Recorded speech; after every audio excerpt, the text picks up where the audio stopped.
The Turkana community, which is the host community, is however unhappy over the program. It claims that refugees are being given top priority as they languish in poverty. Beldin Waleula visited the area and tells us their story. In northern Kenya, west of Turkana County, lies Kakuma, where more than 250,000 refugees are hosted. The bustling town of Kakuma, whose economy thrives due to the presence of refugees, hosts Kakuma Refugee Camp and Kalobeyi settlement scheme. The camp started in 1992 following the sudden influx of refugees who had fled the war in Sudan. Since then, there has been an influx of refugees from war-torn states such as Somalia, the Democratic Republic of Congo, Ethiopia, Rwanda, Burundi, Eritrea, and Uganda. Due to large numbers, the UNHCR started resettling some of the refugees. The county government of Turkana offered more than 500 acres to resettle the refugees in 2016. Though our access to the camp was limited, we managed to get a view of how the resettled refugees lived at the Kalobeyi resettlement scheme. Here, the refugees are supported through cash programs to encourage self-reliance. These are the first pilot shelters that were built for resettling refugees at Kalobeyi resettlement scheme. But resettling or integration of refugees has not been well received among the host community. In this town hall meeting where the host community, the Turkanas, met refugees to discuss how they are going to integrate in the community as they are being resettled, they did not hesitate to raise the challenges they are facing. Turkana, just like any other northern Asal county, is dry. The residents say for more than 2 years they have not seen rain. For herders, it has been tough. The largest river where even the residents depend on for water is now a sand bed. This is the only water point in this river that residents of Kakuma town depend on. They claim they spend hours fetching water that is not clean. Yet, those living in camps just a few kilometers from them have water in plenty. If refugees are getting enough water, why can't we also get enough water? Because maji yetu yote inatoka kwa hii laga Tarachi.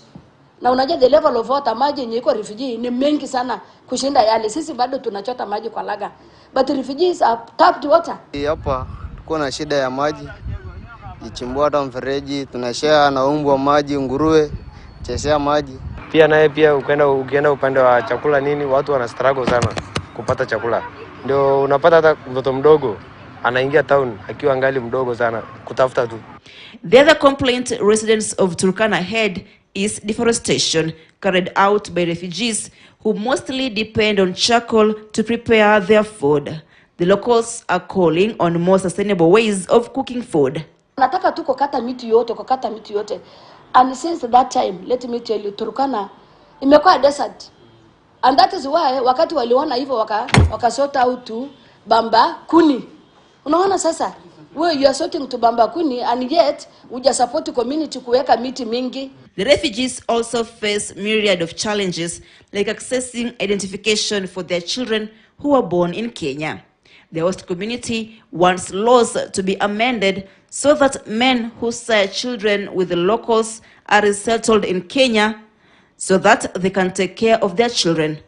Most children born from refugees and locals lack identification, therefore cannot advance in life. Refugee akifanya ndoa na Mkenya inamaanisha kwamba yeye ako in a better opportunity to apply for Kenyan citizenship by first applying for a dependency pass, ile ya kuonyesha kwamba anaishi hapa Kenya na ameolewa na ama ameoa Mkenya. Tuko na wanaume na tuko na wanawake. Most of them have married our women na wamezaa watoto. Sasa kitu cha ajabu ni kwamba watoto hawa ni wanani? The host community also wants those with families to be given priority when it comes to resettlement. Ule mtu ako na bibi na watoto, it should be integrated. Abaki na bibi hapa. Washughulike wote, they should carry the burden together. Hapa naenda resettlement ama unaenda repatriation ati unawacha bibi na watoto. Getting work has also been a thorn in the flesh to some of the host community. Utapata kwamba hata kama waki-advertise kazi, watasema we are advertising for 100 positions.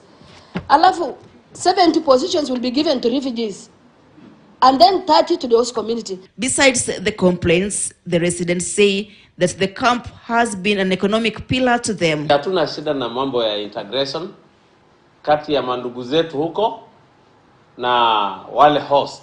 In fact, we don't call them refugees. We call them brothers. Na tunashukuru nchi ya Kenya kwa kuweza kutupea nafasi ya kukaa. Sababu kama tumekimbia hatukuwa tunajua kwamba tunaenda wapi, lakini Wakenya wakaona hapana, kulingana na matatizo ambayo mko nayo, wacha tuwapee hifadhi. But with the Refugee Act of 2021, refugees are now able to access and move freely, have a right to work in Kenya, and better access to financial services. The Kalobeyi settlement, which is more than 500 acres, aims to give refugees a monumental step towards self-sufficiency. But the host community, mostly the Turkanas, say more participation still needs to be done and a discussion on how their welfare will be improved in the same regard.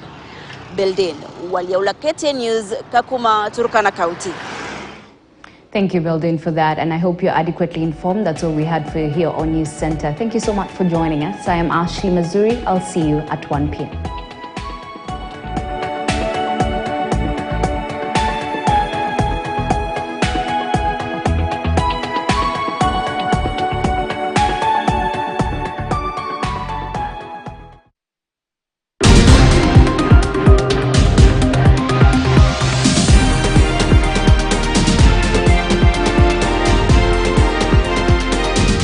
KTN News. Get the whole story.